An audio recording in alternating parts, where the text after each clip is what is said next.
Salut à tous, bienvenue sur Codeur Libre. Sur cette chaîne, on parle et on apprend la programmation informatique, que ce soit pour faire des applications, des sites web ou des jeux vidéo. Dans cette vidéo, on va voir le langage Python, les bases de la programmation avec le langage Python pour les débutants. Dans une prochaine vidéo, il y aura la même chose avec le langage C. Donc si bien sûr vous voulez pas louper cette vidéo et si vous n'êtes pas déjà abonné, je vous invite à vous abonner, ça aide beaucoup la chaîne et vous serez au courant tout de suite quand la vidéo va sortir. Il y aura également un petit bonus sur la sécurité informatique, donc je vous invite à vous abonner pour pas la rater.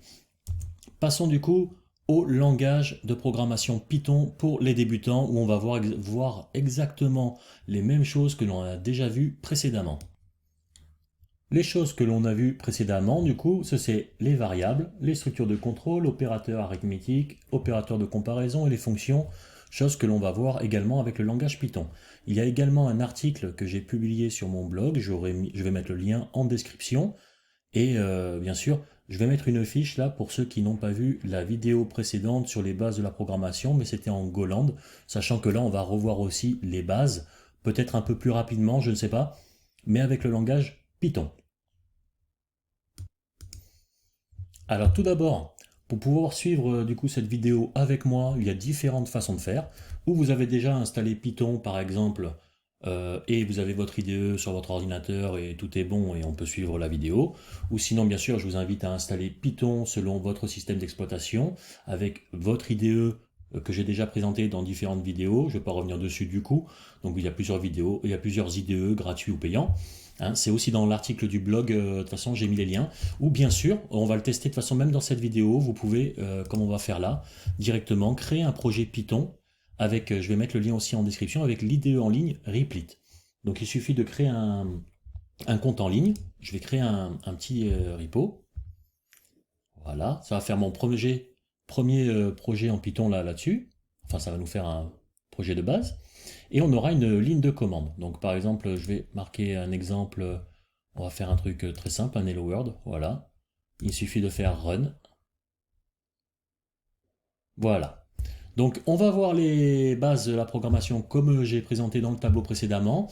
Ensuite, on fera aussi un petit exemple d'appel vers une API, donc toujours l'API que moi-même j'ai développé qui me sert de base pour aussi du coup pour les tutos et les formations et les cours.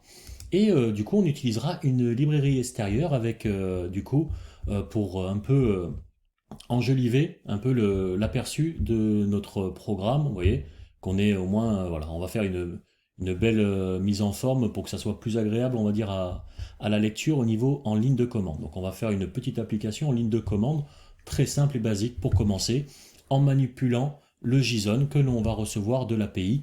Bien sûr, déjà on va commencer par voir les bases. Alors moi je vais prendre mon IDE, je collerai là-dedans directement pour montrer que ça marche. Donc là c'était mon test, celui-là je ne le prends pas, on va prendre un fichier qui est vide. Alors, pour montrer aussi sur l'IDE, vous pouvez aussi lancer directement la commande Python, d'accord? Parce que...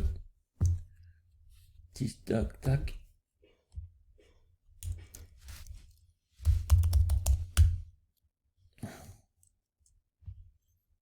Normalement, c'est là. Voilà. Donc plutôt dans le shell directement, pas dans le truc qui commande. Là, il fait un new tab et on peut demander un shell. Voilà. J'ai pas l'habitude de l'utiliser forcément. Voilà. Du coup, on peut avoir directement un shell. Et comme j'ai dit, c'est que précédemment, quand dans la vidéo, j'avais précisé, par exemple, pour le langage Golang, d'accord, comme le C, c'est un langage qui est compilé.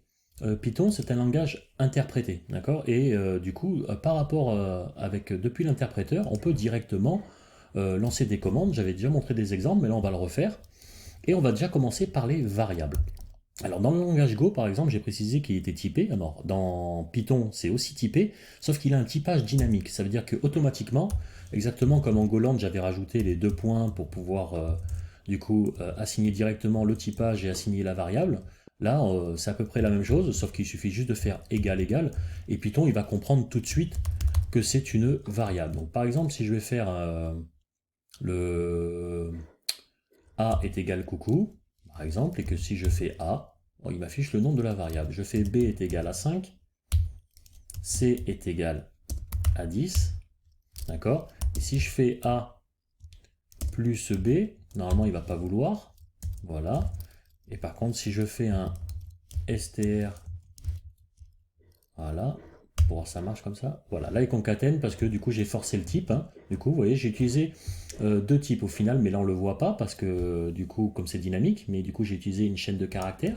Donc voilà, ce sont ce que l'on peut voir. Dans l'autre, j'ai utilisé directement des valeurs numériques. Je peux aussi utiliser des valeurs que ce soit flotte, en virgule flottante, à virgule ou autre. Et du coup, bah ouais, on peut, je mets ce que je veux du coup dans mes variables. Et si j'utilise des, euh, des chiffres, on peut utiliser ce que l'on a vu, par exemple les opérateurs arithmétiques, comme j'ai fait du coup entre deux variables, et directement on peut tester en ligne de commande notre code depuis l'interpréteur, vous voyez, sans obligatoirement faire un fichier avec un programme, on peut tester, on peut même faire une fonction qui va rester en mémoire tant que l'interpréteur est ouvert, et on va tester, de toute façon, on va le faire ça par la suite, de toute façon, tout de suite. Avec ça, comme on a déjà vu, par exemple, on peut aussi établir des conditions. Par exemple, si je vais faire que if c est supérieur à b, et là je mets deux points, peut-être trop petit pour... je vais zoomer un peu. Voilà. If c est supérieur, du coup, et là je vais à la ligne directement, et je fais un print sup, un else, d'accord. Là vous voyez qu'après chaque instruction, on va dire que là je mets un deux points, vous voyez que ça soit comme, on verra après pour la déclaration de variables, de variables de fonction plutôt, mais là voilà, sur les if, vous voyez le else, à chaque fois il y a le deux points à la fin pour fermer, et l'indentation est importante au niveau de Python, d'accord. C'est comme ça qu'il repère ses blocs, d'accord. La syntaxe, elle est importante dans ce langage. Donc,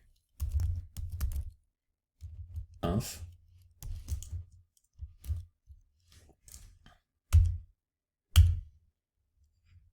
voilà, donc on voit que directement, là après avoir fini tous mes instructions correctement, donc tant qu'il y avait les trois points, c'était pas fini, là à ce moment-là ça a validé et du coup ça a envoyé. Du coup si je veux réexécuter ce code, il faut que je le réécrive. Alors que si je l'aurais fait dans une fonction et que je l'aurais déclaré, du coup eh ben, je pourrais le rappeler. Alors, du coup c'est ce que on va faire là, du coup on va faire une fonction directement pour voir et comme ça au moins ça nous fait la même chose mais dans une fonction. On va du coup refaire la même chose avec une fonction. Donc là, j'utilise le mot-clé def pour définir ma fonction, justement. Donc je vais l'appeler ma fonction, tout bêtement. Voilà. Et je vais lui mettre les deux arguments. Du coup, je vais mettre A et B. Voilà. Et là, pareil, j'utilise les deux points.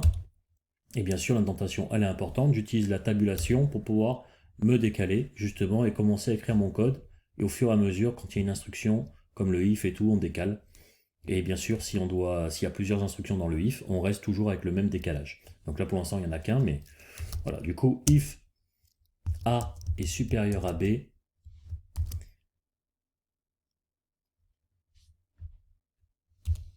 avec une latence. C'est marrant, il est trop lent, trop grand le décalage, là, je trouve. On verra ce que ça donne. J'ai fait que deux tabulations et bizarrement, je suis vachement décalé. Sup,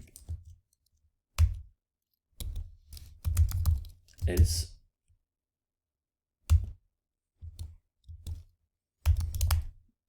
print.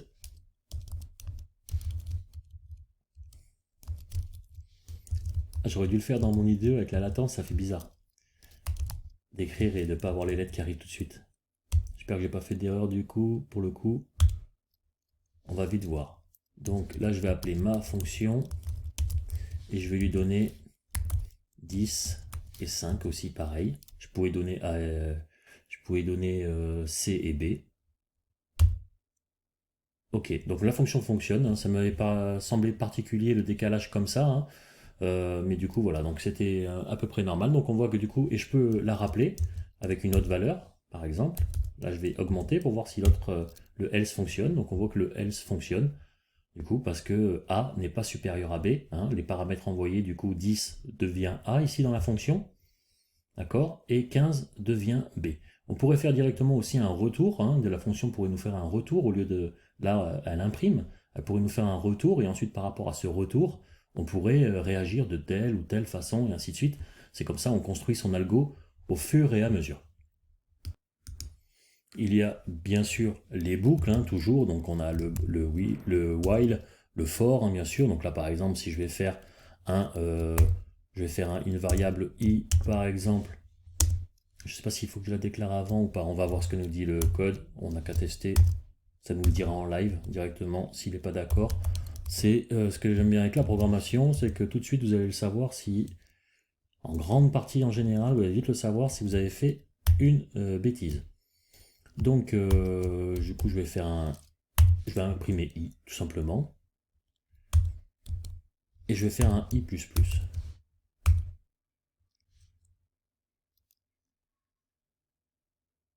Vous voyez, j'ai fait une erreur.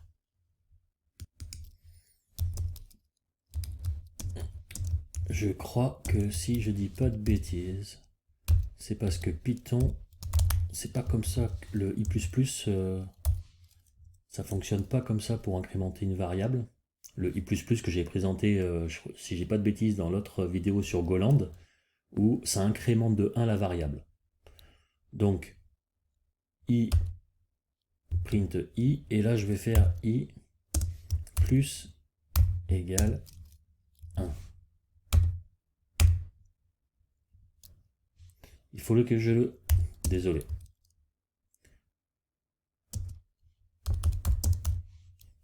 Je pensais qu'il le gérerait tout seul, donc c'est bien de tester comme ça.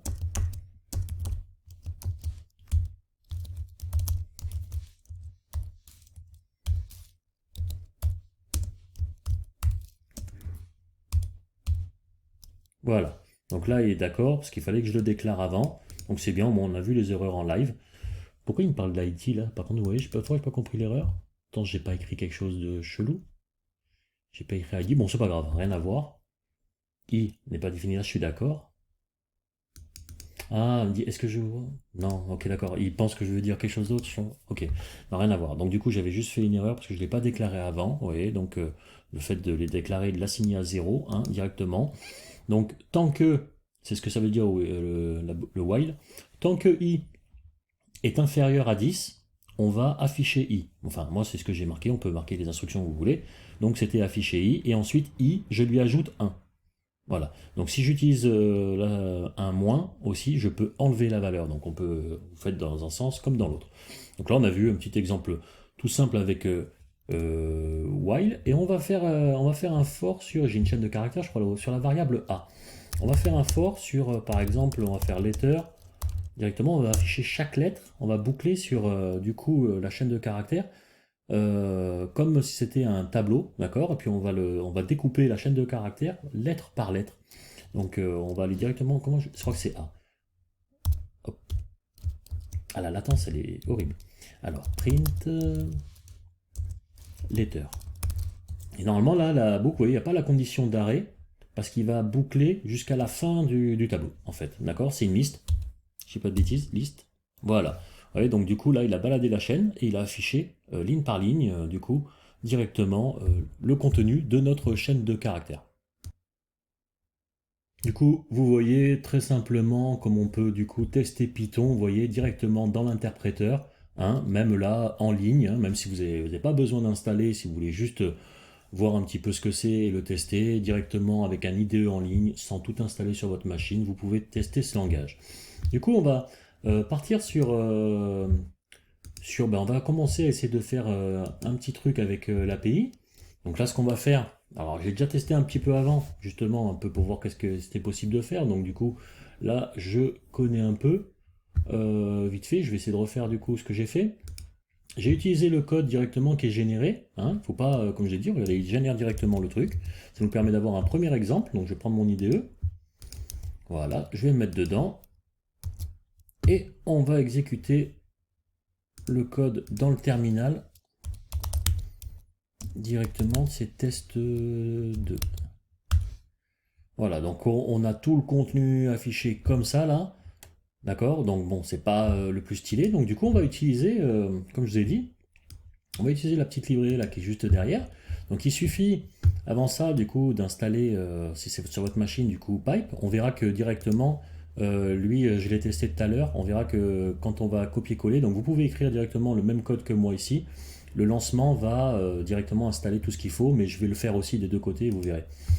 Donc, là, à ce moment-là, pour l'instant, on va récupérer un peu ce qui nous intéresse. Alors, qu'est-ce que j'avais trouvé tout à l'heure? C'était tableau. Voilà, c'est exactement celui-là que je veux. Voilà, donc je copie-colle tout simplement l'exemple. Vous voyez, là je suis sur le GitHub, hein, je vais mettre le lien en description, d'accord? Vous avez plein de trucs. Il y a même après, pour aller encore plus loin, où on peut faire un petit peu carrément avec une interface graphique, du coup on sort de la console. Donc c'est hyper intéressant, je vous invite à voir ce repo, d'accord, qui est sur GitHub. Je mettrai le lien en description. Alors, on va pas se perdre. Voilà, de toute façon je l'ai déjà copié-collé. Alors, je reviens sur l'IDE. Je copie-colle tout simplement. Je vais baisser un peu et je monte. Donc ça, je le prends, c'est pas au bon endroit. Voilà, donc c'est déclaré un peu à l'arrache, on s'en fout un petit peu, vous avez vu, c'est pas compliqué, je place juste du code comme ça. Hein. De toute façon, c'est vraiment, c'est juste pour débuter sur les bases, ainsi de suite. Hein. J'en rappelle déjà pour ceux qui sont encore là, si vous n'êtes pas abonné, surtout abonnez-vous, vous éviterez de louper la prochaine vidéo qui est sur le langage C si ça vous intéresse, qui est pratique si vous voulez après par exemple faire de l'Arduino, des trucs un peu en objet connecté ou des trucs comme ça. Alors là je confonds les deux. Je vais faire Data JSON. Donc abonnez-vous, ça aide beaucoup la chaîne et on continue. Alors ça je vais l'enlever. D'accord, pour garder un truc simple. Et on va faire un tour sur les zones directement, puis on va afficher les zones. Donc, hop, je me décale directement. Et secteur ID, zone ID.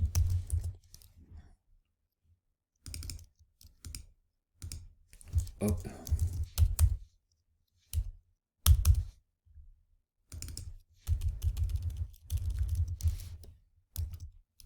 Statut.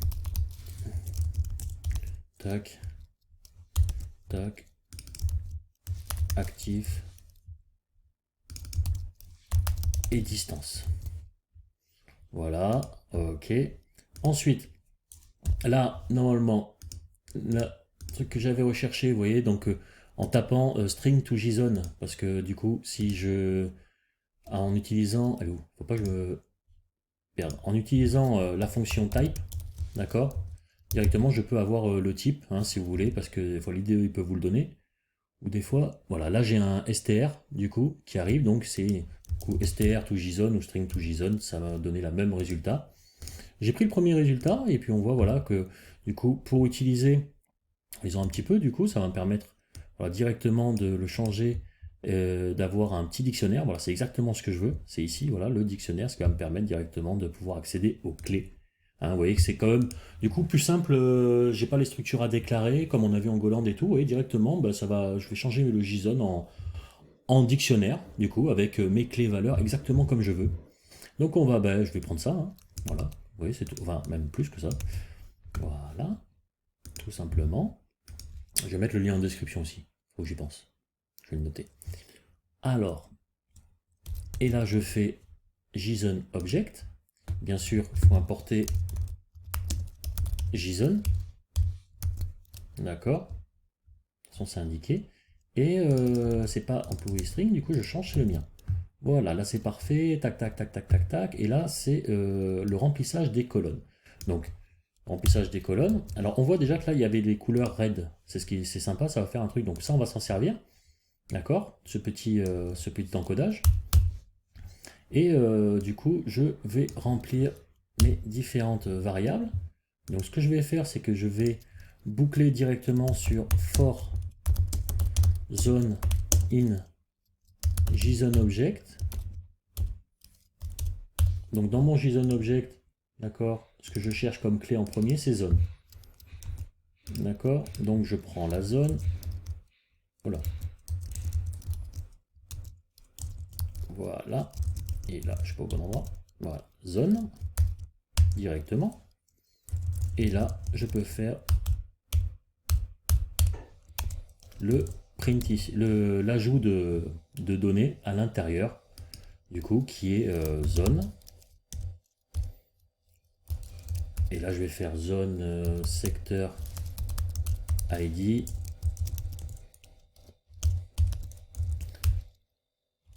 Zone ID, bien sûr, ce sont des int, hein, donc il faut le caster directement. Voilà, comme ça on le met directement, comme ça ne pète pas la tronche. Ensuite, je vais utiliser statut, je vais faire une variable statut, une variable actif, et distance, je mets juste distance. Et lui pareil, de toute façon c'est un nombre. Voilà. Je mets mes gros doigts à chaque fois. Zone, zone, zone, distance. Voilà. Donc là on est bien. Et je vais déclarer du coup mes variables statut. Donc statut, par défaut, c'est égal à... Alors on a vu le code color, red. Voilà, red. Voilà ici. Et du coup, je vais mettre false. False. Et actif. Voilà. Ensuite, if zone tiré pas secteur ID. C'est statut. Statut. Alors là, la dernière fois, quand on a regardé les trucs par rapport aux différences, on avait vu aussi qu'il y avait les mots-clés égal, égal ou par exemple le le éperluette comme ça. Par exemple, ben, en Go, en Python, ça va être end, le et. Donc directement comme l'anglais et, du coup. Donc si ça et ça, ou alors le ou qui est or. Et bien sûr, il y a le is not et le is pour chercher par exemple comme la valeur là is true, c'est ce qu'il y a dedans. Donc si je fais is true, alors que dans d'autres langages j'aurais pu faire égal égal true. Là je crois que je peux le faire aussi, mais du coup plus souvent j'ai vu ça, donc du coup je vais rester là-dessus. Donc is true, on dira is true, égal, et là je vais recopier cette partie, parce que c'est ce que je veux. True, green. C'est pas comme ça le code, que je fasse pas de bêtises. Ah non, c'est dans l'autre côté là, le slash. C'est pour ça qu'il est pas content. Je savais bien que j'avais fait une bêtise quelque part. Voilà. Tac, tac. Voilà. Et là, on va faire le actif. Actif. Donc, pour enfin, j'ai voulu inventer un mot là. Pour du coup répéter un petit peu, revoir ce qui a été fait, on a utilisé ce qu'on a vu sur la librairie pour faire du coup le tableau que l'on voit ici en exemple, enfin plutôt ici, voilà, ça va être à peu près le même tableau qui va être affiché.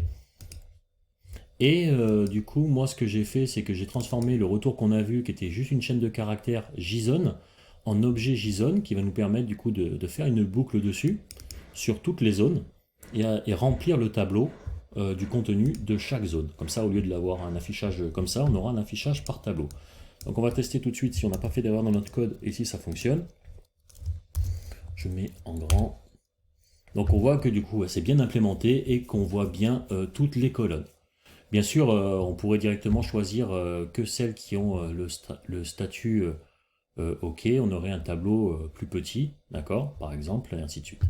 Donc là, on voyait comme tout simplement, on a pu implémenter vite fait une petite librairie et vite fait avec un petit appel vers une API avec un fonctionnement assez basique. Bien sûr, on peut aller beaucoup plus loin, hein, c'était juste le début. Hein. Donc si cette vidéo vous a plu, vous voulez voir d'autres trucs sur Python, hein, là on a vu que les bases, hein, voir tout ce qu'il y a à voir sur ce langage, c'est vachement long. Alors surtout, je vais montrer en plus ce que ça se part sur le truc avant de conclure quand même. Pour montrer que du coup, pour ceux qui utilisent l'IDE en ligne, vous voyez, je m'en suis rappelé avant de... Donc je vais tout copier, ce que j'ai fait.